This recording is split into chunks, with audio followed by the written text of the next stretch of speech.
Hey there, folks. This is Pop Culture. I'm Alex Pop, and the first two episodes have dropped on Disney Plus for the new Star Wars series Skeleton Crew, created by Christopher Ford and John Watts, the director of the Tom Holland Spider-Man movies. It follows four young kids, three humans and one alien, who are living boring, mundane lives on an isolated planet until they stumble across what they presume to be an abandoned Jedi temple. It turns out this buried temple is actually an old spaceship, which they accidentally turn on and blast themselves off in, winding up lost in the galaxy.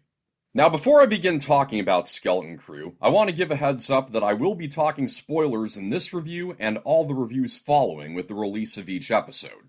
As far as the streaming shows we've gotten on Disney Plus go, I won't hesitate to say that I loved The Mandalorian Season 2, Obi-Wan Kenobi, and Andor. Mando Season 1 and Ahsoka were good, not great. Mando Season 3 and Book of Boba Fett were not so good. Had moments, but both were far too unfocused. And earlier this year we got the bottom of the pile, The Acolyte, a canon-demolishing, morally bankrupt disaster. The third episode was so ungodly terrible that I checked out after that, and I only proceeded to form my full opinion after it was cancelled, when I knew that my viewership wouldn't do the show any favors. So if The Acolyte completely put you off of Star Wars, I can't say I blame you. However, I was still digging the idea of a Stranger Things style Star Wars show, as Skeleton Crew is. I haven't been expecting any big things out of it, but after The Acolyte, just a fun, zippy adventure across Sky River Galaxy sounds good to me. So I hoped at the very least Skeleton Crew could deliver on that. Having now seen the first two of the series' 8 episodes, I can say that it has been mildly entertaining.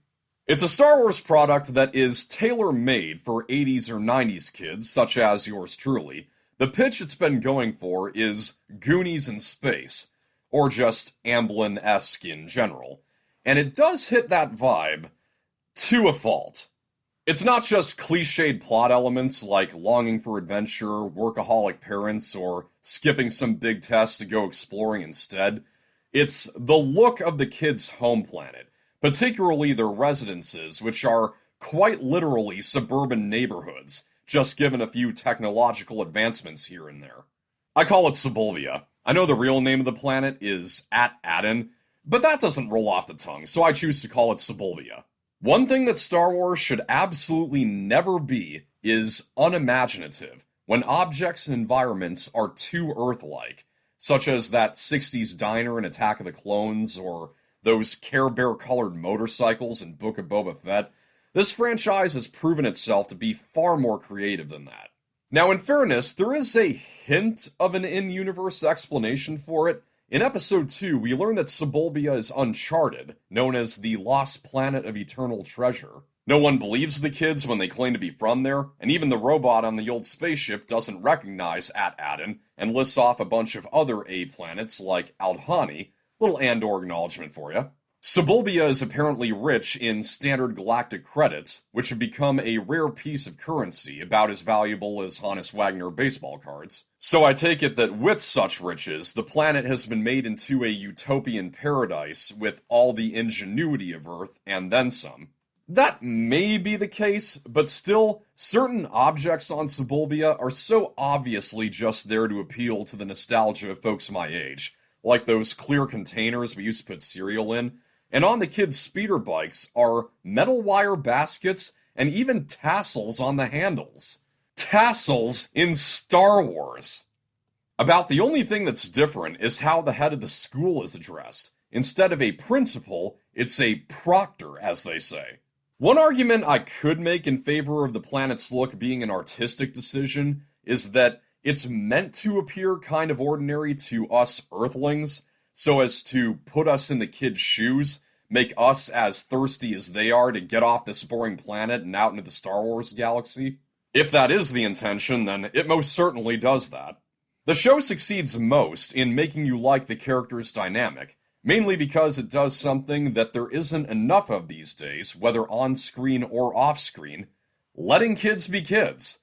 What novelty, right? It's innocent rivalry between boys and girls that's not done in any one-sided way just to make some modern statement on female empowerment. it's played like it's just the way children act, and I appreciate that. The two main rivals are Wim, played by Ravi Cabot-Conyers, who is the voice of the youngest cousin in Encanto, and Fern, played by Ryan Keir Armstrong. You may know her from the Firestarter remake, as well as a scene in It Chapter 2 that I would rather forget. The two of them are both decent performers, and they manage to make the tension between them believable and not too annoying. And then we have Wim's closest friend, and no doubt the most marketable character in the show, Neil, who is some kind of elephantine species, though apparently not an ortolan, as was the understanding for a while. Whatever he is, this is one thing that I felt has been lacking even in some of the best Star Wars shows, particularly Andor, alien creatures to make it feel like a galaxy far, far away. It's good to see a scenery more populated with aliens, including one as a main character. More E.T. representation, if you will. The character I'm most interested to learn more about is the tech whiz KB, played by Kiriana Crater. She always has on this electronic visor that I think she only retracts when she's examining something up close. I don't know what exactly is up with that visor, but it does make me think of that cyborg construct around the head of Lobot, that guy who was working with Lando in Empire Strikes Back. As I understand it, the extended lore says that Lobot allowed the Empire to implant that tech to his brain so he could do battlefield calculations, and it took away some of his personality, which is why he acts so robotic-like in the movie. I don't know if there's something similar going on with KB, but the interesting thing is, Kiriana Crater's performance strikes a good midpoint between human and robotic. You'll notice she's not 100% stiff all of the time. Like when the kids jump to light speed, they're all screaming. Her mouth just isn't quite as wide open as the other three. And speaking of which, I feel like most of the joy in the show is going to be in seeing the Star Wars galaxy through the eyes of children who are completely unfamiliar with it.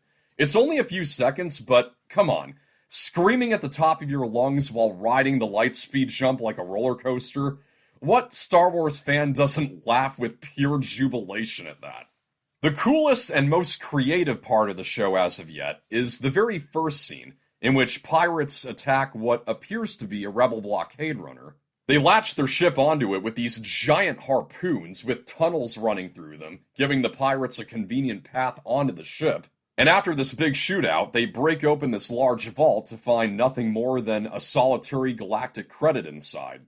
I did get hooked by that opening, but most of the rest of the two episodes didn't quite reach that same feeling of real Star Wars. In fact, the only other staple of Star Wars we see, that being Force usage in this case, is at the very end of Episode 2, when the kids are locked up by a gang of pirates, which includes Vane, that one pirate from Mandalorian Season 3 who deserted Captain Mossbeard. It's in the dungeon that the kids meet Jude Law's character, who emerges from the shadows and uses the Force to obtain the key and break themselves out. It looks like he's been there for a while, so why he didn't do that before, I don't know. But anyway, Wim takes him to be a Jedi, which Jude Law has teased he may or may not be. Just, please tell me he's not another Order 66 survivor. One thing's for sure, come the next episode, I'm calling serious bogus if the kids don't all break out laughing when they hear the man's full name. As we've known from the promotional material, he goes by the name Jod Nanawwood. Jod Nanawwood. Seriously, I honestly cannot say that name without cracking up. What is he? Is he like from a musical planet or something? I do want to know going forward just what the logic is behind that name, because otherwise I'm just going to keep on laughing at it, which I know I will anyway, but... And one other thing I want to throw out there, I'm sensing that what this show might be going for is to be a tribute to everything obscure Lucas, to all of the forgotten products of the classic Star Wars era. In the Pirates' possession are fuzzballs from Michael Jackson's Captain EO, which was written and produced by George Lucas. At the Pirate spaceport, we also get an appearance of the Teak from the Ewoks' Battle for Endor movie. And back on Sebulbia, the droid driving the bus monorail is the same type as RX-24 from the original Star Tours ride. And the little holographic circus thing that Neil's baby siblings are watching is straight out of the Star Wars Holiday Special. I recognized it easily, and I haven't even watched the entire darn thing. though I feel like I have with all the video reviews I've seen mocking the crap out of it. Anyway, given that Sebulbia is known as the planet of eternal treasure, I feel like these elusive Star Wars products are being treated as treasures in their own right.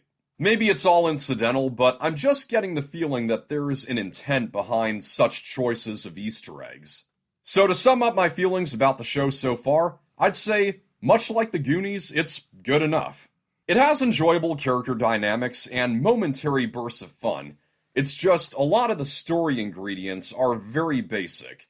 This first quarter of the show tries to reel you in with little more than nostalgia, so moving forward, it's going to need a bit more to win me over completely.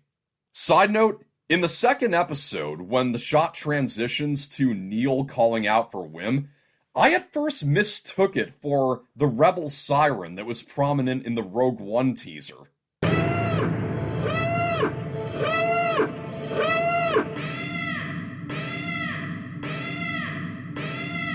Tell me I'm not the only one who misheard it that way.